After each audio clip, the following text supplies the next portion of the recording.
İndi isə Power Query-də rəqəmlər üzərindən müxtəlif əməliyyatlar apara biləcəyimiz number column bölməsi haqqında danışacağıq.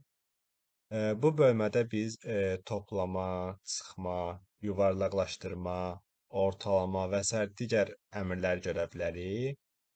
Number column bölməsi həm transform tabında, həm də add column tabında yerləşir. Və bunlar arasındakı fərqi də öncəki videolarımızda demişdik. İndi statistika hissəsi ilə başlayaq.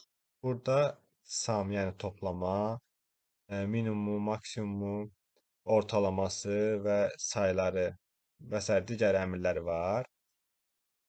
Quantity üzərində məsələn sum etsək, bizə həmin sütundakı bütün dəyərlərin cəmini göstərəcək. Yəni bu məlumatlandırıcı xarakter daşıyır. Bunun üzərində heç bir əməliyyat icra edə bilmərik, yəni istifadə edə bilmərik. Daha sonra add column tabındakı statistika isə deaktivdir. Bunu aktivləşdirməyimiz üçün iki dənə sütun seçirik, məsələn bunları və nə edəcək? Müvafiq dəyərləri, məsələn sum seçsək burada, müvafiq dəyərləri sütunlar üzrə toplayacaq və yeni sütunda göstərəcək. 12 ilə 18 məsələn 30 şəklində, 8, 18, 26 şəklində yeni bir sütun yaradacaq bu şəkildə. Daha sonra bu bölmədə yuxarı səviyyə riyazi əmrlər görünür. Çox da istifadə olunmurlar, amma yenə də nümunə göstəreyim. Məsələn, quantity-ni seçirəm.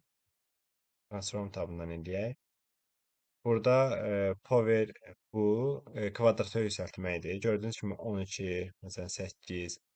Bunu kvadrata yüksəltsək 144, 64 və s. bu şəkildə olur.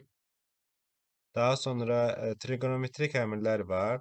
Təbii ki, çox istifadə olunmur, lakin Power Query-nin üstünlüklərindəndir. Sonra unit price sütununda yuvarlaqlaşdırma icra etsək, məsələn round up etsək, 15,175 burada 16 olacaq, yəni yuxarı yuvarlaqlaşdırır. Daha sonra round down-da 15 edəcək. Round etdikdə isə bizdə neçəyə qədər yuvarlaqlaşdırmalı olduğumuzu soruşur. Məsələn, bunu yazsaq 15,8 olacaq. Bu şəkildə yuvarlaqlaşdırır. Daha sonra bizdə information hissəsi qaldı. Is even və is odd. Is even odur ki, cüt rəqəmlər. Yəni əgər ədəd cütdürsə true, əks halda false olur.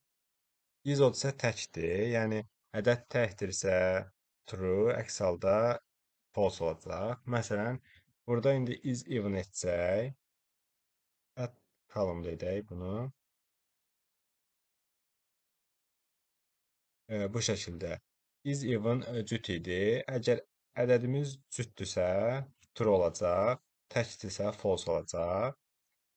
İndi bunu seçib yenidən is odd etsək, bu zaman cütdürsə false olacaq, təkdirsə true olacaq. Bu şəkildə bu əmrləri tətbiq etdik.